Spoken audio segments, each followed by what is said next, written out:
খুব বেশি বিপদে আছেন, দেয়ালে পিঠ থেকে গেছে, পৃথিবীতে কোনো মানুষের কাছ থেকে সহায়তা পাওয়ার আশা ছেড়ে দিয়েছেন, অসুবিধা নেই।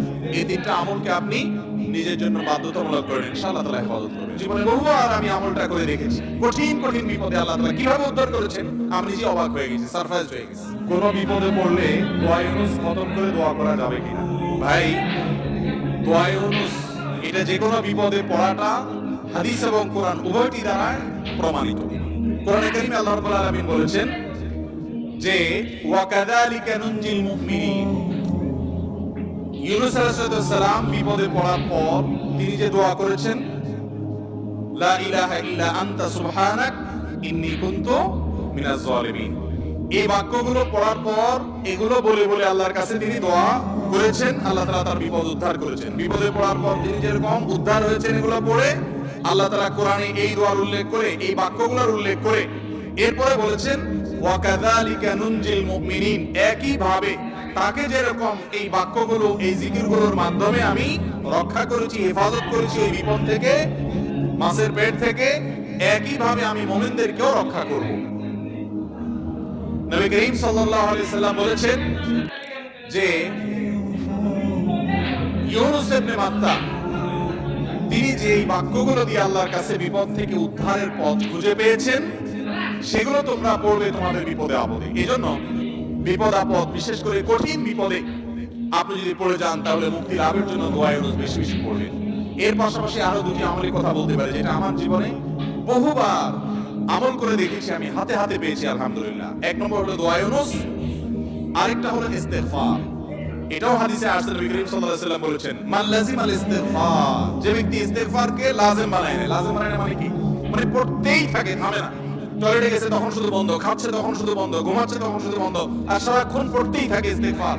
আস্তাগফিরুল্লাহ ওয়া আতুবু ইলাইহি, সাইয়্যিদুল ইস্তেগফার বা যেকোনো ইস্তেগফার, সবচেয়ে ছোট ইস্তেগফার আস্তাগফিরুল্লাহ আস্তাগফিরুল্লাহ, এটা যে পড়তেই থাকে, নবী করিম সাল্লাল্লাহু আলাইহি ওয়াসাল্লাম বলেছেন তার যে কোনো বিপদ থেকে বের হওয়ার জন্য আল্লাহ তাআলা নিজে পথ দেখায় দেন। এমন ভাবে পথ দেখাবেন সে কল্পনাও করবে না। এবং জীবনে বহুবার আমি আমলটা করে দেখেছি, কঠিন কঠিন বিপদে আল্লাহ তাআলা কিভাবে উদ্ধার করেছেন আমি নিজে অবাক হয়ে গেছি, সারপ্রাইজ হয়ে গেছি।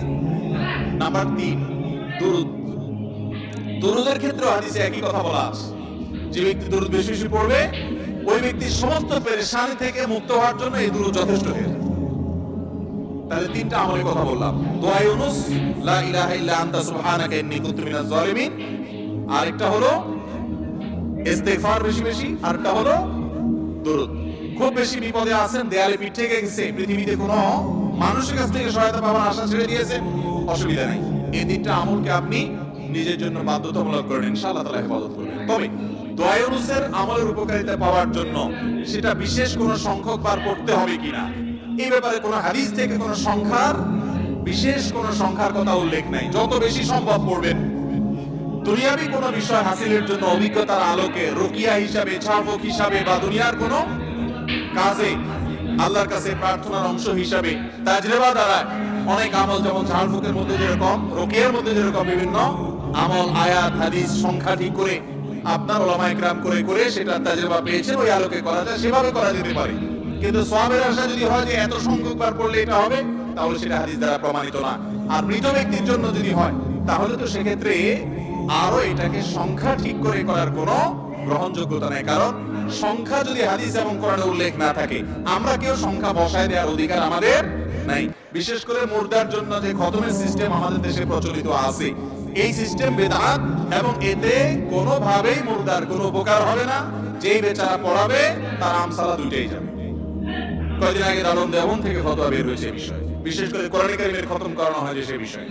এই জন্য মুর্দার জন্য দোয়া করে বা তার জন্য খতমের অ্যারেঞ্জ করে মুর্দার কোনো উপকারে, বিশেষ করে টাকা দিয়ে, টাকা নিয়ে যদি আপনি করেন তাহলে সেক্ষেত্রে কোনো উপকারে আসবে না, এবং সেটা নাজায়েজ এবং গুনাহের কথা। বাকি হ্যাঁ, মুর্দার জন্য আমরা দোয়া করব এবং তাদের জন্য অবশ্যই কোরআন কারীম তেলাওয়াত সহ যে সমস্ত আমলগুলো করা যেতে পারে সেগুলো করব, কিন্তু টাকা দিয়ে নয়।